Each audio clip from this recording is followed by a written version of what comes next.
for joining the call. Good morning, good afternoon, and good evening to everyone joining the call today. Welcome to the YPO Facebook Live session, where we'll spend the next 30 minutes learning the science behind building a strong work culture.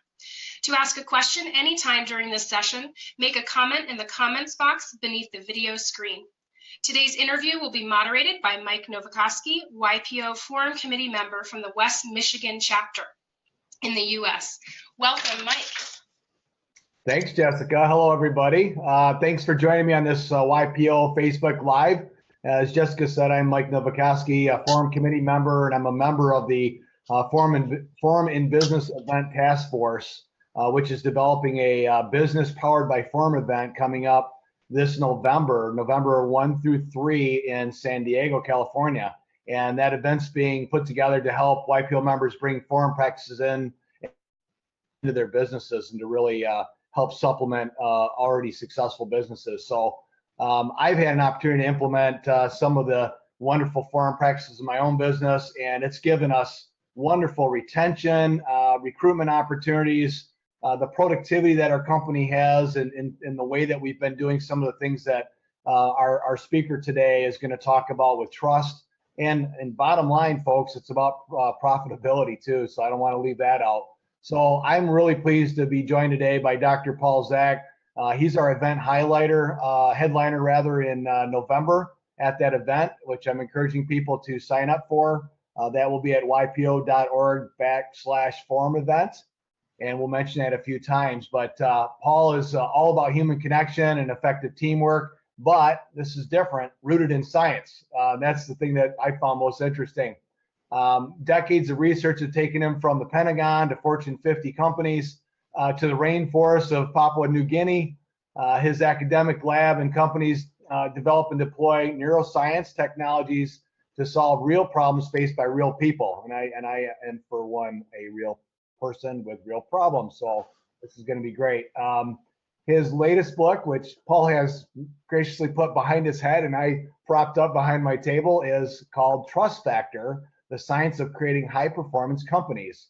And it uses neurosciences to measure and manage organizational cultures to inspire teamwork and to accelerate business outcomes. I've had a chance briefly to talk with Paul, and if you don't mind me calling you Paul or Dr. Zak, whatever you prefer. A couple of things I read in your book I just wanted to say warmed my heart, and one of them was, "A hug is a brain hack." I love that quote in your book. You also said that this book think of it as an engineering guide to getting the soft stuff right, because that's the thing that we all try to struggle with. And then the last one I want to mention is caring costs nothing. Those are three quotes that I picked out of your book that I just thought, this is not your typical book, and really excited to have you here today. So thank you, Paul, for joining us. Do you want to say a few words before I jump into questions? Thanks so much, Mike. I'm super excited to be on with you and to be speaking in November in San Diego. So yeah, hit me with some questions. All right, well, let's hammer it out here. So in your book, Trust Factor, you report multiple streams of data showing that employees in high trust organizations are substantially more productive, and that they have more energy at work, and that they stay at their jobs. Can you tell me more about that? Sure. So first of all, like you, I'm a total skeptic on everything I read, which is important, including my own work. So I spent 8 years measuring brain activity to identify why some teams are performing at very high levels and other teams not so much.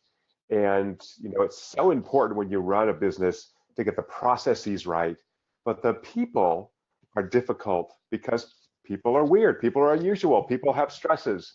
So how do we manage that? So again, my background is in neuroscience and economics, and so I wanted to figure out what was going on in these individuals so that we could reverse engineer the process and then create an environment where the brain processes that motivate high engagement, high performance, high energy, passion would actually occur, more likely to occur. And so I'll give you an example of this. So we found these 8 building blocks that create a high trust culture. So culture is this giant word, but we know a lot about trust. And my lab actually was the first to identify the neurochemical oxytocin as the key signal in the brain that tells us when we trust somebody, and importantly, motivates us when we trust someone to work on their behalf. Gosh, that sounds like a very effective team, right? So these 8 building blocks that build a high trust organization have magically somehow the acronym oxytocin, so they're easy to remember. So let me give you an example. So a lot of the companies I've worked with have been under stress in one way or another. So one of my really dream clients was a big financial services company that took a huge dive after the 2008 recession. And you get this phone call, can we talk to you about trust? You're some kind of trust expert. So, well, people aren't buying our products. All right, we think they don't trust our agents. Okay, I'm listening. And then I said, how's morale? This is terrible. We're divesting, people getting laid off. I'm like, okay, so I'm a salesperson trying to sell your financial services product, and I don't know if I have a job tomorrow. How can I be excited about the company? So let's talk about building trust from the inside out, right? So if I create an environment where I really understand what the company's doing, I'm not being whipsawed by what the CEO is doing. I understand where I'm going. I can plan. I have confidence that what I'm hearing is actually the truth. I have a job next week or next year. Then I can be passionate about this company and this product. So here's a concrete example. You mentioned retention. It's a very strong indicator of a positive culture. So in this financial services company, they had entry-level kind of, post-college, early professional entry-level jobs. In this position, of which they hired hundreds and hundreds of people a year, their annual turnover rate was 100%. Ooh. And I talked to the VP around this division, and he said, so we ran the survey to find out about the culture, trust, transparency, all these factors you know about from the book. And it turns out they weren't investing in these people at all. And I talked to the VP, and he said, well, we don't invest in them because they leave. So, well, it could be that the causation is reversed here, right? So since we know that this is the factor that seems to be really inhibiting them to stay at work, let's create interventions like having a career coach, having a half an hour paid a week to sign up to get counseling, have a career ladder, provide more professional education, let people know how they progress through the company, through that division.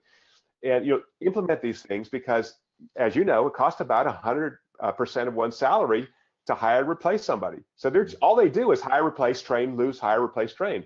It makes no sense at all. So that was a cultural problem, but it was manifested in a process problem, right? They have to set up processes so that I can effectively change these cultures. Wonderful. Well, just to repeat, if you're joining us, welcome. I'm Mike Nowakowski, YPO member, and I'm speaking with Dr. Paul Zak about key strategies for increasing trust in your business. So, Paul, I want to get something out of the way. A trust molecule, really? There's a trust molecule? How could you possibly know that oxytocin is linked to trust? That just is hard for me to fathom. Right. And me too. And let me say, around 2000, when I started doing this research, oxytocin was only known to be released by women's brains when they gave birth or breastfed, or when both sexes have sex. All 3 of those activities are way too messy to run in my lab, so I don't want to get involved in those things. But there was a rich animal literature suggesting that oxytocin allowed animals to recognize familiar others. My gosh, from recognizing Mike as someone I see to trusting you, those might run on a continuum. So we had to develop a protocol to measure the brain's acute synthesis of oxytocin. So we did that with very rapid blood draws. And then we developed a way to shoot synthetic oxytocin into people's brains safely. I've done this more than 700 times through the nose. And so we can actually push on this switch and see what happens. And now we actually can measure the effect of oxytocin putting wireless sensors on people's bodies. And so we've developed a set of tools or technologies to map out the relationship between the brain's production of oxytocin or exogenous infusion of it to certain behaviors. And so I think feelings are wonderful, but I don't trust them because the brain is, complicated in many ways. And so we have people do tasks. So it's not like, I feel like I trust you. It's, here's a bunch of money. I can keep it. I can share it with Mike. If you get this money, it's going to grow in size, but now you control it. Do you give some back to me or not? So very simple tasks that we took from experimental economics that let us quantify the degree of trust. And in short, what we found was the more someone trusts us intentionally, the more our brain makes this chemical, unconsciously, the more we reciprocate and we want to help them. So it's this kind of virtuous cycle. I think of oxytocin as the biological basis for the golden rule. You're nice to me, I'm motivated most of the time to be nice to you. And most of the time, of course, is where the rubber hits the road. And the book talks about factors like stress, high testosterone, competitiveness that may inhibit the desire to work effectively in teams and how to manage around that. Wow. Again, if you're just joining us, welcome. I'm YPO member Mike Nowakowski. I'm speaking with Dr. Paul Zak about key strategies for increasing trust in your business. And just a plug, Dr. Zak will be with us in November 1st through 3rd, at a special event that we're having called Business Powered by, and we're going to learn more about this trust. So in Forum, in YPO, we have a presentation style called the 4-step forum exploration process. It asks the practitioners as the presenters to focus on the emotion behind the challenge that they're having. And because all of us have emotional component with these issues, in your book, you have a chapter called Natural, and it calls on leaders to be honest and vulnerable. Boy, that doesn't come easy for a lot of us. Tell us a story of how this positively played out at a company. So here's the big news. Presidents of organizations are not gods. So it turns out that this oxytocin system that motivates people to engage to help people around them responds to requests for help. So when you are vulnerable, when you ask for help, then you engage this brain system, which as social creatures is very powerful in humans. So we want to help people. So I think, in a very basic level, from a leadership perspective, you can lead by fear or you can lead by trust. So I can scare you or yell at you, scream at you, and a couple things happen in the brain. One is you become defensive, you shut down, you're like, shoot, man, what's going on with this guy? And then over time, you're yelling at me, it just doesn't matter. I just give up, like whatever. Mike's a yeller, I hate it. Right, and then what I'm gonna do, look for another job, honestly. Or, people that we care about, people that we love, we'll die for people we love. So I want to create that environment where I really care about these people. I feel like they care about me. I'm going to go the extra mile. So I call this creating the 3 a.m. employee. So I don't know about you, but I love it when I get up at 6 a.m. and check my email and someone who works with me has emailed me at 3 in the morning once in a while and going, holy crap, this thing that we struggled with for the last 6 weeks, I just figured it out. You can't pay someone enough to wake up at 3 a.m. or work at 3 a.m. They're going to love what they're doing. They're going to think it's important. They're going to think that the people around them depend on them. So a great example of this is open source software maker Red Hat, they make Linux. The CEO, Jim Whitehurst, said, I found that being very open about the things I did not know actually had the opposite effect than I would have thought. It helped me build credibility. Everyone knows that even if we lead organizations, we don't know everything about everything, right? So it's okay. Look, hey, Mike, I know you know a lot about construction. I have a specific construction problem for part of this project I'm doing for a client. I could really use your help. That's different than, screw you, you peon, get to work, right? That's a short-term motivator, but it's a very poor long-term motivator. So I'm just saying, look, it's not my area. So we're in my lab, for example, we're doing a bunch of stuff on machine learning. Roughly know what machine learning is. I have a background in mathematics. I've read a little about it. I don't know how to do it. I'll be honest with you, but I got some smart young people in my lab. I'm like, can you machine learn the hell out of this? They're like, well, we want to use the support vector machines. I'm like, give it a shot. Tell me what you find, and then explain it to me. Right? I can't know everything, and it's okay. I think this is going to be valuable for us. Help me out, guys. I'm old, right? I need some help here, so it's okay. Oh, awesome. Well, again, if you're just signing on, welcome. I'm YPO member Mike Nowakowski interviewing Dr. Paul Zak about strategies for increasing trust in their business. And another question, particularly interested in your discussion of transfer. So this oxytocin, you've created this acronym and you've built your program around that, and I found that very helpful. But basically, the rise of the knowledge worker, how do you take the steps further? Can you explain that concept a little bit more?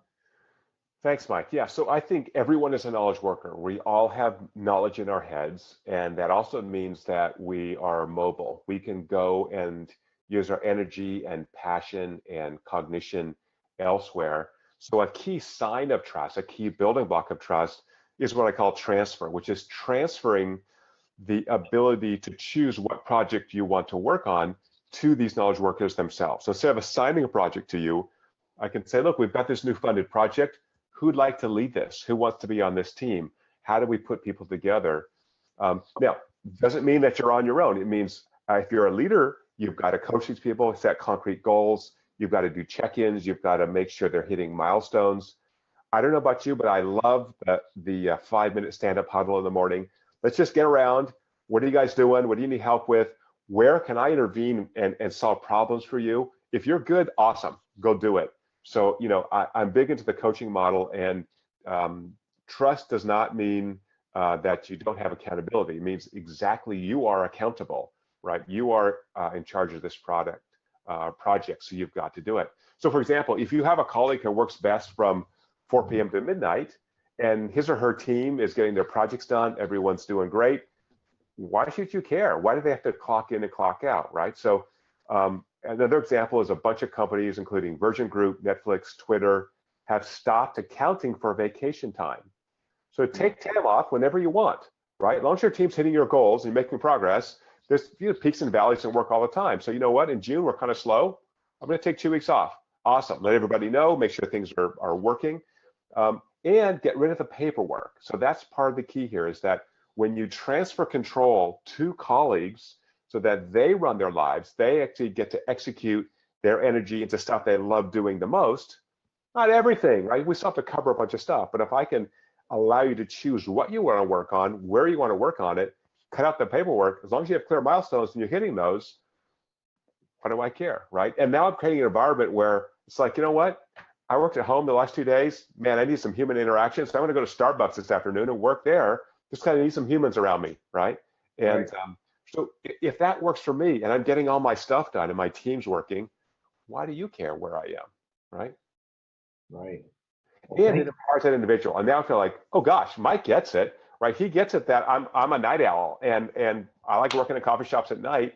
And I talk to my team during the day, but or I have kids or whatever's going on. So it lets me focus my passion and energy at my best time. So last little thing I'll say, in these surveys, we ask employees of this question, engagement. I really don't, I know the definition of engagement, but I don't think it's very well measured. I like energy. How much energy do you get doing this job? How much energy do you get doing this task? When is your energy high? When is it low? If you know about that, it's like, you know what? I really dig accounting. I'm sorry, I'm a nerd. I like it a lot. I like finishing things up. Give me a spreadsheet. I'm a happy guy. It's weird, but I actually like to do that job. So, I'd rather do more accounting and less, I don't know, financial planning or something. Well, thank you. That is so enlightening. I so enjoy this. If you're just joining us again, welcome. I'm YPO member Mike Novakowski, and I'm speaking with Dr. Paul Zak about key strategies for increasing trust in the business. And I wanted to take a question from one of our Facebook Live participants, and it's John from Philadelphia.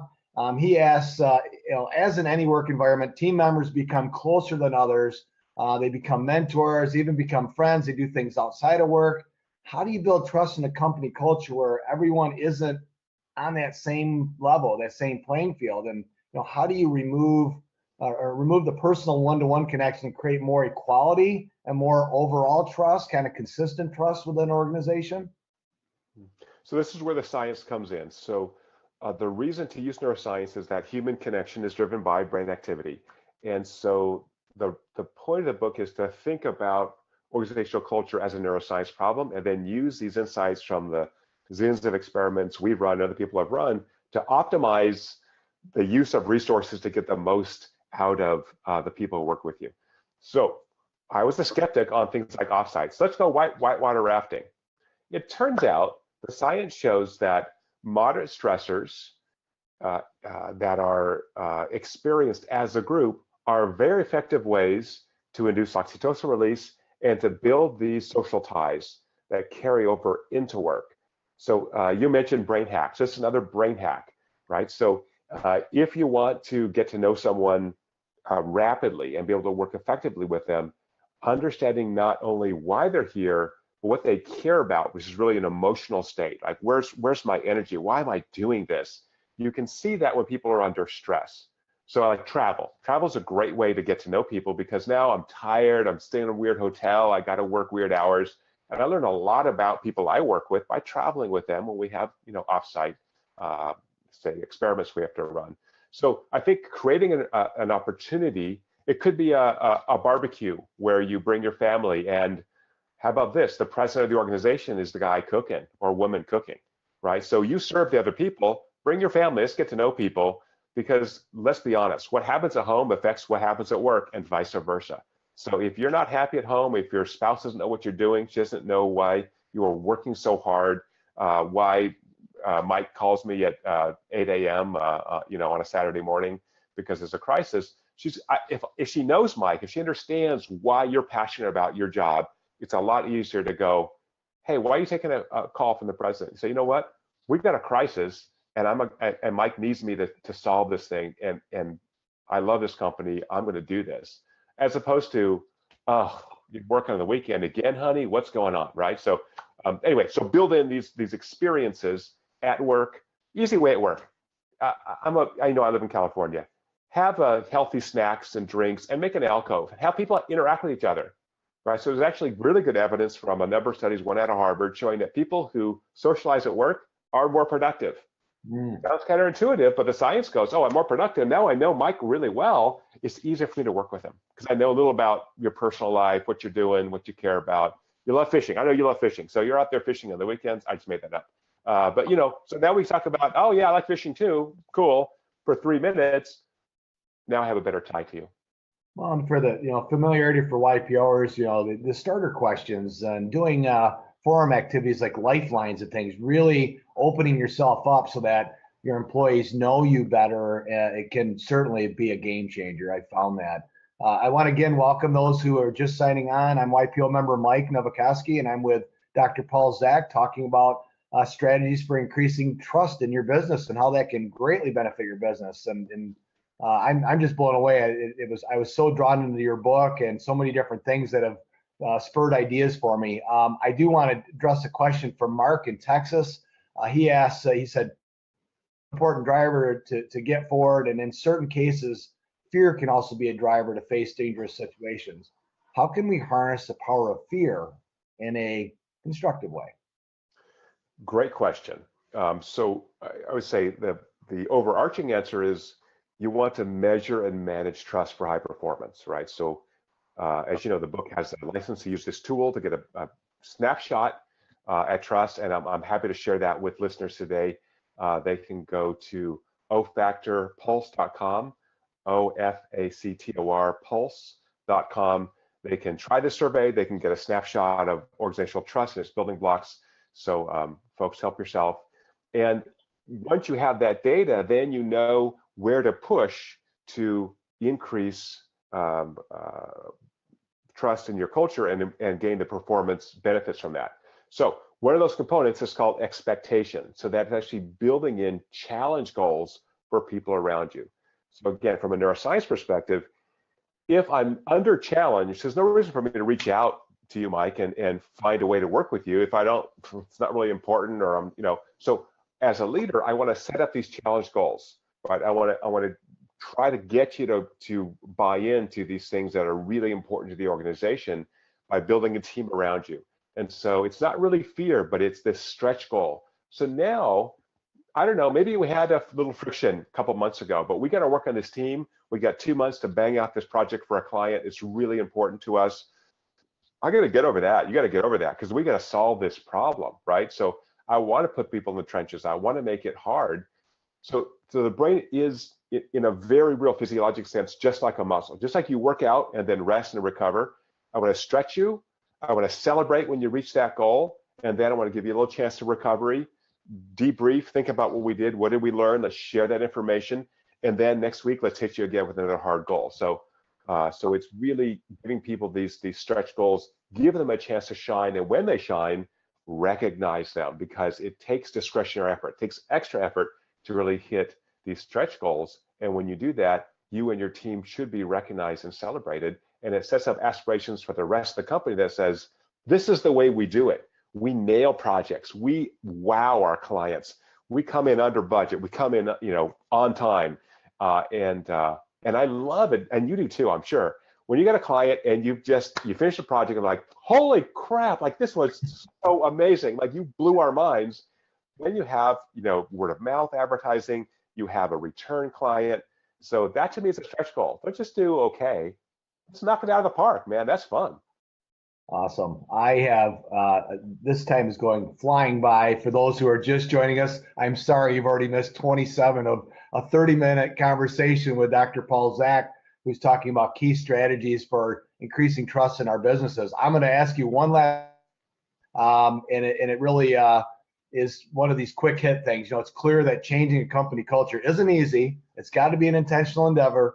And you got to have the executives, the YPOers of the world on board first. But what are some quick wins that our listeners can implement tomorrow to really increase trust within their workplace? First, the neuroscience shows that there's two major performance drivers for high performance. Trust, we've talked about. The second is purpose. So why does the organization exist at all? So when people understand the purpose of the organization, which is really service, how we improve people's lives, which is why they're paying us for whatever we do, then it's very motivating. So, interesting implication from the neuroscience, when you have high trust and high purpose, people experience joy at work. So here's a quick diagnostic that listeners can do. Survey your colleagues and ask them, on a typical day, how much do you enjoy your job from 1 to 7? If you're getting 5s and 6s, you're doing a good job. Great. If you're getting 3s and 4s, you need to push on either the trust or the purpose lever. So we talk in the book exactly how to do that. So first is just get a snapshot of how things are going. Here's a second one, which is think about everyone at work as a volunteer, right? They're not required to work for you, and money is a very weak motivator. So if they're a volunteer, treat them like a volunteer. Think about what engages them, why they're here, what they get out of it besides a paycheck. And those things we have found are highly motivating. So once they're a volunteer, you begin to change the language. So as you know from the book, Mike, I don't like the word worker or employee. I like colleague or team member. So begin to change the language. And then instead of telling people to do things, ask them because they are volunteers. Could you help me with this project, Mike? I think it plays to your expertise. Do you have time in your schedule? As opposed to, I need you this week. And you're like, dude, like I am booked solid for the next 2 months, right? It's a different conversation. So if I ask you, like, you know what, maybe I can offload some of my work, blah, blah, blah, right? But now I, the knowledge worker, the volunteer, am in charge of it. Okay, last quick one. If you're a volunteer, you need to be thanked. So the easiest thing you could do is to say thank you. Wow, thank you. Thank you. Hey, that was perfect. Joining us today. I am so excited, and I hope everybody is aware of and is able to sign up and for this upcoming event, November 1st through the 3rd, where Dr. Zak will be speaking and talking in much greater depth. You'll be able to speak with him in person about this incredible oxytocin and what his book has found and what his studies in neuroscience has found. It's not touchy-feely stuff. There's science behind this. It's not just a guess or an hypothesis. It's a literal. There's facts there that you've built. So we have the Business Powered by Forum event in San Diego, November 1 through 3. You can learn more about it at ypo.org/forum event. And thank you again. Facebook Live session. Thank you, Dr. Zak, for joining me. I'm really looking forward to meeting you there. And we really hope that we get a really great attendance at an event and we are able to change the way people think and the way people develop trust within their business. Yeah, thank you so much, Mike. And I say, as you said, we didn't talk a lot about this. Tons of data in the book on the performance benefits of building this high trust culture. So it all sounds good, but it's got a payoff, and the payoffs are really powerful. Otherwise, it wouldn't work. So we'll talk a lot about the payoffs to a high trust culture on multiple dimensions as well. So what a pleasure to be on with you, and look forward to meet you in November. Yes, I will learn more about you, and hopefully we can share experiences and I've already grown to know you well within your book. So Thank you, Mike.